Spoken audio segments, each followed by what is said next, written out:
Well, you've heard the old expression, where there's a will, there's a way. Coming up next on the Jeff Crilley Show, we'll be talking to an estate planning expert who says a will is not all you need. That's just ahead.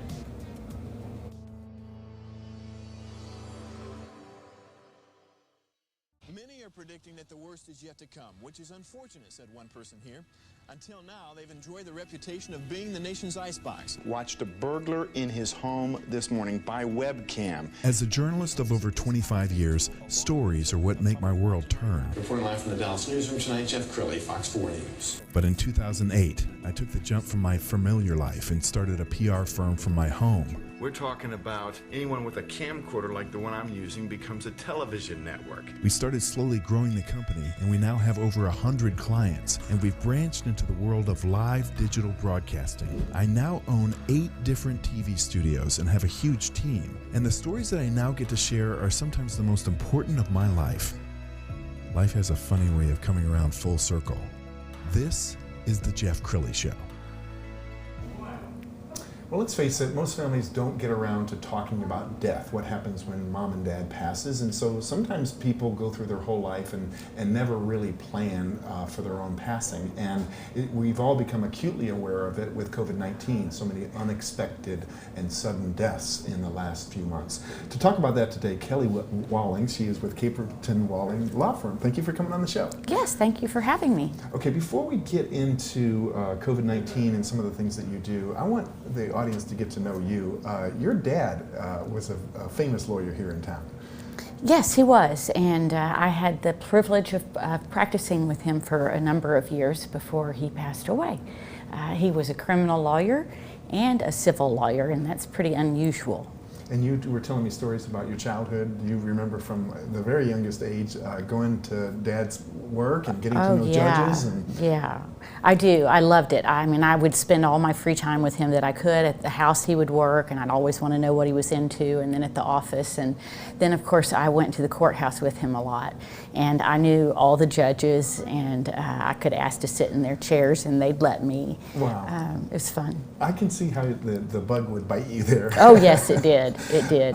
So tell us about your practice. I know you do a number of different things, but one of the things that you're very passionate about is estate planning. It is. I do a great deal of estate planning and some probate work, which kind of goes hand in hand with that. Probate work is when somebody passes away and you have to go to court and handle the estate.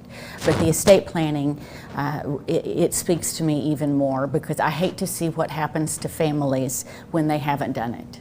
Yes. Well, let's talk about COVID-19 because so many families were caught by surprise, and the time to be planning is not when somebody's about to pass, is it? No, it's not. It's much better to have everything done in advance because when somebody's about to pass, they've already got such chaos and such emotion and such, there's fear and hurt and all that stuff going on. And it takes so much time to work with somebody, to walk that walk with them towards the end. So really, yes, it's much better to have the planning done in advance. We've got a blog that you wrote that got a lot of comments. It's called A Will Isn't All You Need. Tell us more about that blog piece. Okay, it's a blog I wrote and put on my website, and it has to do with the fact that while you do need a will, and it's super important to have one, there are other documents that are critical as well. Those documents are a medical, statutory durable power of attorney, a medical power of attorney, and an advance directive. What do those things mean? A medical power of attorney is a document we use to assign somebody else the job of taking care of your medical issues when you are no longer able to do so yourself. It does not come into play until you are incompetent to take care of yourself, and then it allows another person to go ahead and help make those medical decisions you need, because there are so many that come up at the end, and a lot of it has to do with life-sustaining care and things of that nature. But those are good also to have for people who are incompetent, who are old, not old. Sure, sure. And this piece that you wrote even got you a wonderful interview that we're gonna play in the background with the Flower Mound publication. So when you and I were talking before we went on, we talked about some famous cases like Aretha Franklin, and these are things that are still being fought over. Is that right? That is right. Yes. So, and you mentioned Prince and perhaps Michael Jackson. I mean, even these celebrities who should know better. I mean, they have an army of attorneys. How is it that some of them don't end up getting their affairs involved? You know, I would imagine it's just looking at death. I think that, and we all get so busy, and it feels so far away to so many of us. And, you know, I don't know. I don't think a lot of those people are surrounded by people who keep their affairs in order as well as they should be. Yes. So, especially, you were telling me before we went on about a pro bono case that really touches your heart. Yes, yeah. Would you share that with the Yes.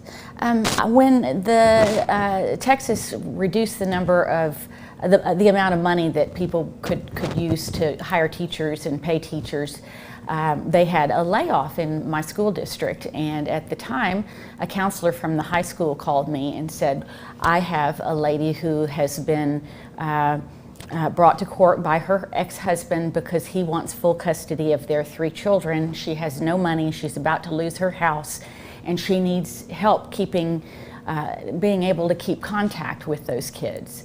And so I went in and free of charge, I made sure he didn't take her children from her, and that she too got to keep visitation and possession rights.